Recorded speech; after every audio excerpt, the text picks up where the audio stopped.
Hello students, कैसे हैं आप लोग? सब बढ़िया हैं। चलिए, हम लोग कर रहे हैं मैथ्स कॉम्पिटिटिव एग्जाम की तैयारी, जिसमें मैथ्स का सिलेबस हम कवर करते हैं CSIR नेट का, MP टेट का, UP टेट का, C टेट का। तो ये मेरा पार्ट 2 है। मैथ्स के मैं इंपॉर्टेंट क्वेश्चन लाया हूँ, इसको आपको क्या करनी है, प्रैक्टिस करनी है अच्छे से। चलिए शुरुआत करते हैं। The following some is 1 + 1 - 2 + 3 - 4 + 5 - 6 up to -20। What is the result? तो स्टूडेंट्स, इस क्वेश्चन को हमें क्या करना है, डायरेक्टली हमें इसे प्लस नहीं करना। हमें इसकी सीरीज को देखना है कि 1 को अगर हम छोड़ दें, उसके बाद देखें 1 - 2, 3 - 4, 5 - 6, ऐसे ही जो ये सीरीज चल रही है। तो हम ये बाद की जो सीरीज है, इसको हम लिख देंगे 1 - 2 + 3 - 4 अप टू कहाँ तक लिखनी है, 20 तक लिखना है।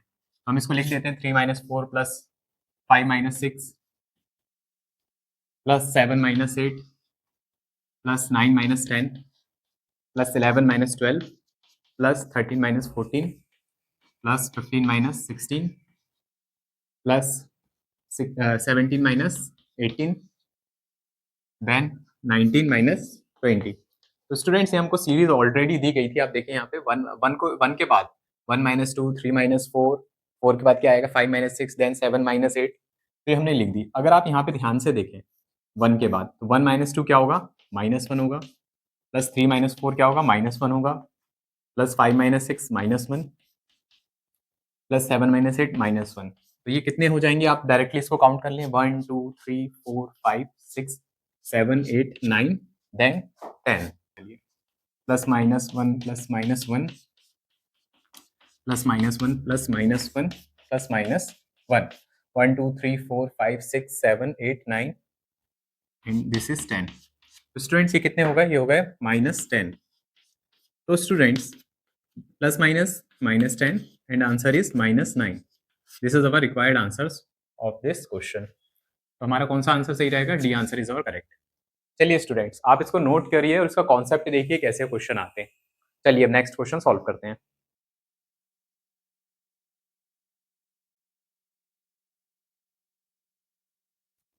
चलिए स्टूडेंट्स, अब नेक्स्ट क्वेश्चन देखते हैं।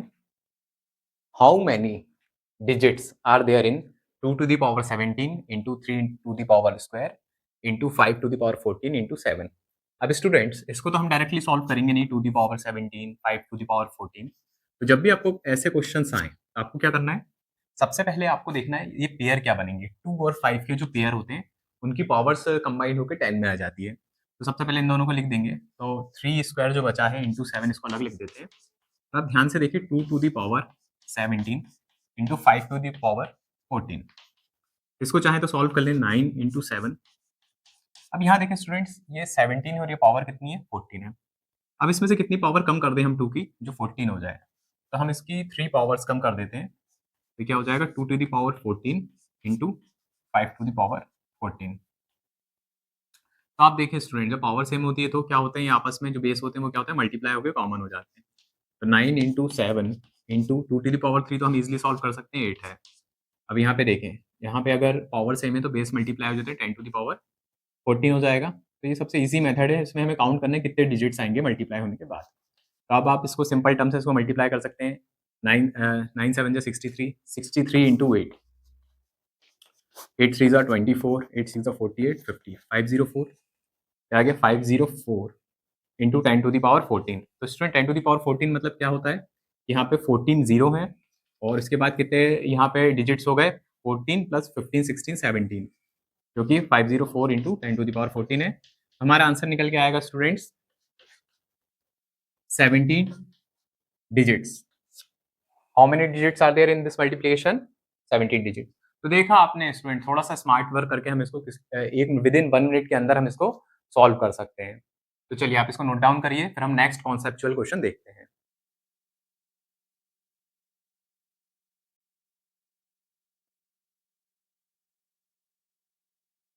चलिए स्टूडेंट्स, नेक्स्ट क्वेश्चन देखते हैं।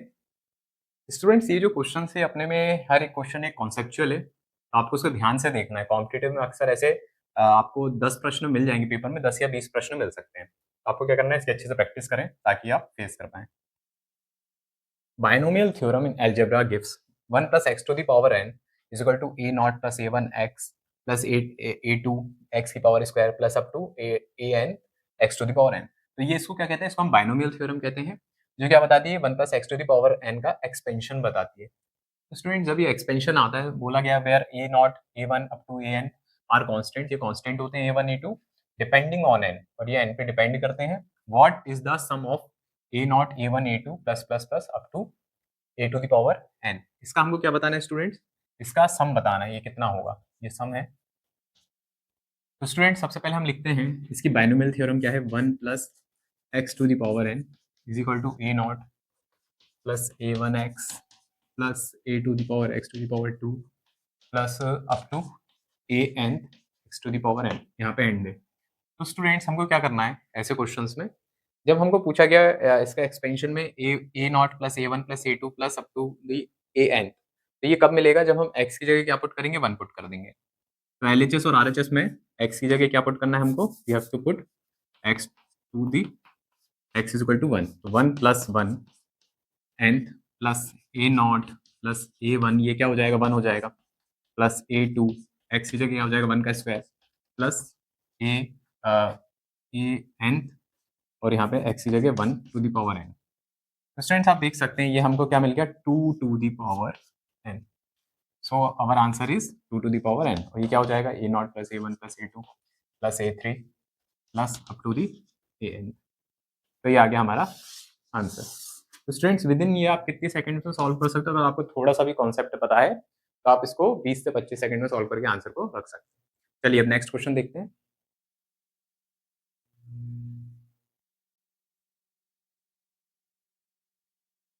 चलिए स्टूडेंट्स अब नेक्स्ट क्वेश्चन देखते हैं। If n e and t are distinct positive integers such that n into e into t is equal to 2013, then which of the following is the maximum possible sum of n e and t। अब students इसमें हमें दिया गया है कि n into e into t is equal to 2013, then which of the following is the maximum possible sum of n e and t। n plus e plus T का सम कितना होगा, ये हमको फाइंड आउट करना है। और देखिए क्या दिया है, n e n t are distinct positive integers. ठीक है, डिस्टिंक्ट पॉजिटिव इंटीजर्स है एन ई ओ टी, मतलब इसका जब हम प्राइम फैक्टर करेंगे तो हमको 3 नंबर मिलेंगे एन ई एन टी, फिर उसका हम सम कर देंगे। तो स्टूडेंट्स यहाँ पे हम इसके प्राइम फैक्टर बनाते हैं 2013 के, तो इसको हम 3 से करते हैं, 3 6 18, 3 7 21, 3 1 3, then 671 is a prime number, so हम इसको लिख देंगे 671 1 671, देन 1 इंटू 1। तो ये हमको 3 इसके क्या मिल गए, प्राइम फैक्टर्स मिल गए। तो हम एन ई एन टी को लिख सकते हैं 1 into 3 into 671 is equal to 2013। तो स्टूडेंट्स ये आ गया हमारा आंसर। अब हमको निकालना है एन ई प्लस टी, तो तीनों को हम क्या करेंगे, ऐड कर देंगे, 1 प्लस 3 प्लस 671, देन वी गेट 675। तो this our option C is correct. तो स्टूडेंट्स देखा आपने, ये क्वेश्चन होते हैं बस थोड़ा सा समझने की ट्रिक्स रहती हैं, इसको समझने के बाद आप इसको इजीली सॉल्व कर सकते हैं। चलिए अब नेक्स्ट क्वेश्चन सॉल्व करेंगे।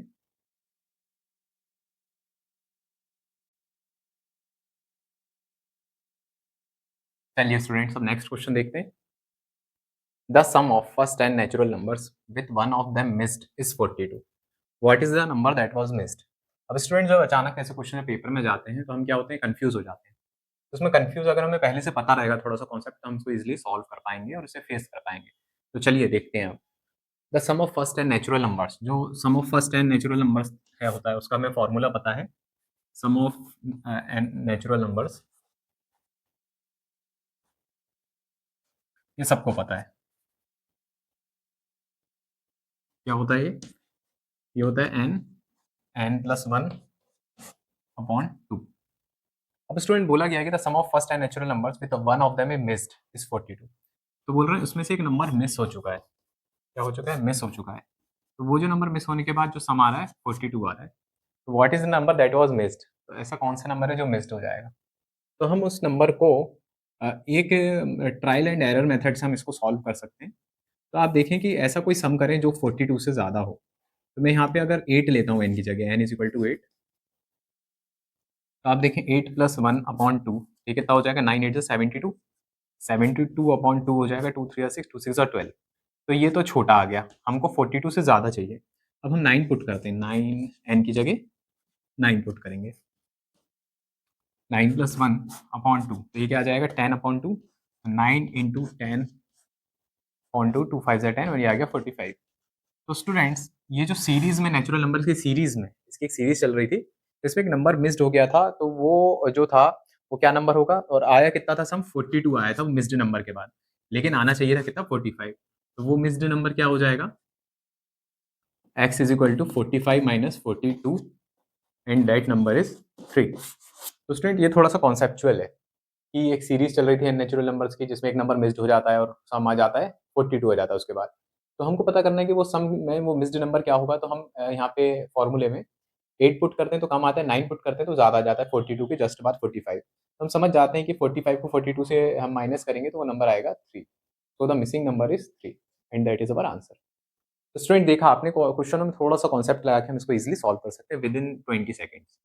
चलिए अब नेक्स्ट क्वेश्चन देखेंगे।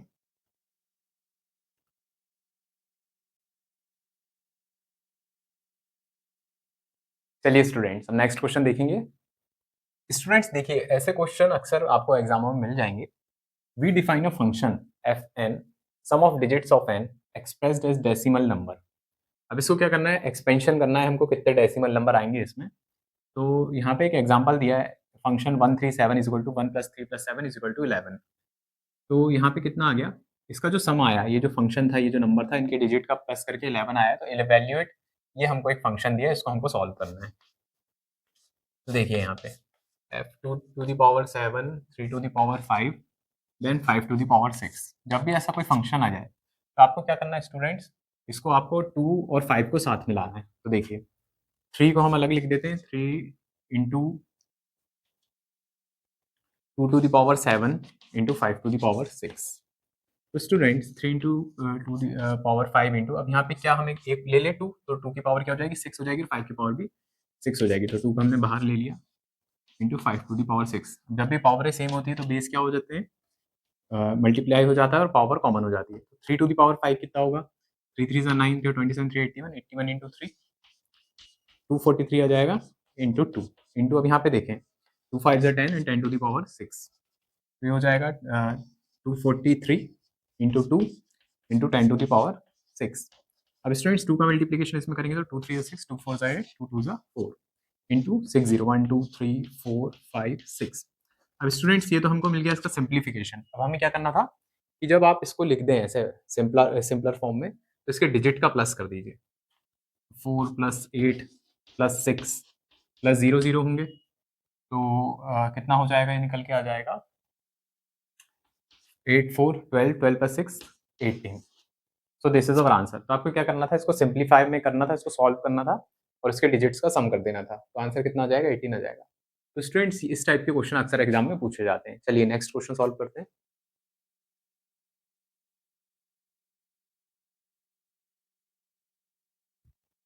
चलिए स्टूडेंट्स आज की वीडियो का लास्ट क्वेश्चन है। अब इस लास्ट क्वेश्चन में आप देखिए एक ऐसा क्वेश्चन पूछा गया है, उसको कैसे हम इजीली सॉल्व कर पाते हैं। देखिए students, which of the following numbers is a perfect square. इनमें से चारों में से कौन सा नंबर जो है वो परफेक्ट स्क्वायर है। तो सबसे पहली ट्रिक इसको करने की ये होती है कि आप सबसे पहले देखिए स्क्वायर के नंबर के लास्ट में क्या आता है। 1 का स्क्वायर क्या आता है, 1 आता है। 2 का स्क्वायर क्या आएगा, 4 आएगा। 3 का स्क्वायर क्या होगा, 9 आएगा। 4 का स्क्वायर क्या होगा, आखिरी में 16 आएगा, आखिरी में 6 आएगा। 5 के स्क्वायर में आखिरी में 5 आएगा। 6 के स्क्वायर में आखिरी में 6 आएगा। 7 के स्क्वायर में आखिरी में 9 आएगा। देन 8 के स्क्वायर में आखिरी में 4 आएगा और 9 के स्क्वायर में आखिरी में 1 आएगा। तो आप देख सकते हैं जितने भी स्क्वायर नंबर्स होते हैं उसके लास्ट में क्या आता है, 1 4 9 6 5 6 9 4 और 1। अब आप देखिए इसके अलावा अगर किसी के आखिरी में और डिजिट आ रहा है, कोई और डिजिट आ रहा है, तो वो नंबर नहीं आएगा। तो आप देखिए यहाँ पे लास्ट में कभी आ रहा है क्या, 2 नहीं आ रहा, तो ये आंसर हमारा रॉन्ग हो जाएगा। अब देखिए 6 आ रहा है, 6 आ रहा है, ठीक है। इसमें 1 है, 1 है, ठीक है। देन देखिए आप कहीं पे 8 आ रहा है क्या, नहीं 8 नहीं आ रहा, तो ये आंसर भी हमारा रॉन्ग हो जाएगा। तो बचते हैं हमारे ऑप्शन सिर्फ ए और सी। अब इसमें से हमको ढूंढना है कि कौन सा नंबर जो है वो परफेक्ट स्क्वायर है। तो देखिए 4 ऑप्शन में से 2 एलिमिनेट हो चुके हैं। अब हमारे पास 2 ऑप्शन बचे हैं। तो पहला ऑप्शन हमारे पास है 1 0 2 2 1 2 1। तो अब हम क्या करेंगे, इसके प्राइम फैक्टर्स बनाएंगे स्टूडेंट। तो हम इसके प्राइम फैक्टर बनाते हैं 1 0 2 2 1 2 1। तो देखते हैं हम इसको 3 से करते हैं। 3 3 ज़ा 9, 3 4 ज़ा 12, 3 0 0, 3 7 ज़ा 21, 3 0 0, 3 7 ज़ा 21। फिर से 3 से करते हैं, 3 1 जा 3, 3 1 जा 3, 3 3 जा 9, 3 5 जा 15, 3 6 जा 18, 3 9 जा 27।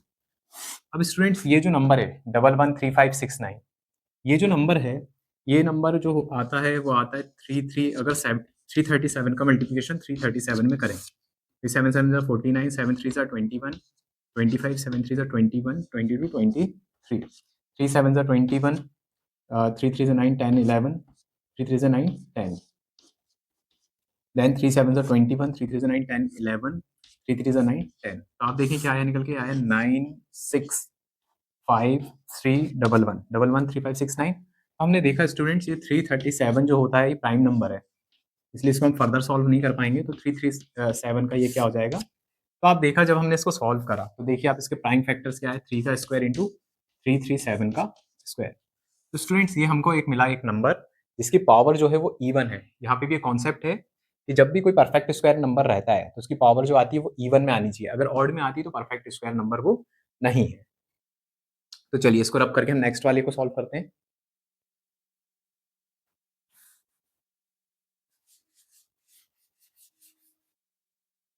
तो स्टूडेंट्स एक नंबर और बचा है हमारे पास, जो है ऑप्शन नंबर सी, 3063 126। अब इसको देखिए, इसको सॉल्व करते हैं।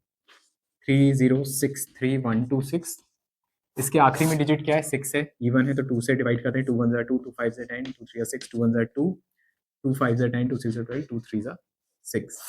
देखिए अभी आखिरी में ऑड नंबर आ गया, अब ये 2 की पावर तो 2 हो ही नहीं, स्क्वायर हो ही नहीं रही, तो यहाँ पे भी हम इसको लीव कर सकते हैं कि ऑप्शन ये गलत है, लेकिन फिर भी आगे फर्दर सॉल्व करके देखते हैं। 3 5 15, 3 1 3, 3 0, 3 5 15, 3 2 6, 3 3 1 3। अब देखिए स्टूडेंट आखिरी में 1 आ गया, अब ये 3 से ये नंबर भी नहीं जाएगा, तो हम 11 से करके देखते हैं। 11 4 जा 44, 7 आया, 11 6 जा 66, 4 आया, 11 4 जा 44 बनाया, 11 11 जा 121। अब स्टूडेंट्स ये आ गया, अब आप यहीं पे इसको लीव कर जाएं क्योंकि फर्दर सॉल्व करने से मतलब इसको नहीं है। यहाँ पे 2 की पावर बनाई, 3 की पावर बनाई, 11 की पावर बनाई, तो यहाँ पे अगर परफेक्ट स्क्वायर नंबर है तो उसकी पावर क्या आनी चाहिए, एंड फर्दर जो दिया है, तो ये आंसर इज अवर रॉन्ग, तो सी आंसर हमारा रॉन्ग हो गया। So our correct answer is it. तो आपको परफेक्ट स्क्वायर नंबर जब बड़े ऐसे आ जाए, कंफ्यूजन हो, तो सबसे पहले आप इसका लास्ट डिजिट देखिए, लास्ट डिजिट में एलिमिनेट कर दें पहली चीज। अगर 3 एलिमिनेट हो गए तो आपका फोर्थ आंसर करेक्ट है, अगर नहीं होता तो उसका आपको क्या करना है, प्राइम फैक्टर बनाने, प्राइम फैक्टर बनाने के बाद पावर स्क्वायर में आनी चाहिए, इवन आनी चाहिए, इवन आती है तो वो आंसर हमारा करेक्ट हो जाएगा। चलिए स्टूडेंट्स, तो आज के हमने वीडियोज में देखा कुछ इंपॉर्टेंट क्वेश्चन थे जो कॉन्सेप्चुअल वाइज थे, उसको आपको क्या करना है, इन क्वेश्चंस को अच्छे से प्रैक्टिस करनी है ताकि आप एग्जाम को फेस कर पाएं। चलिए स्टूडेंट्स, अगर आपको वीडियो अच्छे लग रहे हैं तो आपको क्या करना है, सब्सक्राइब करना है, लाइक करना है और कमेंट करना है, और आपको किस टाइप के वीडियोस चाहिए ये भी आप बता सकते हैं। Thank you.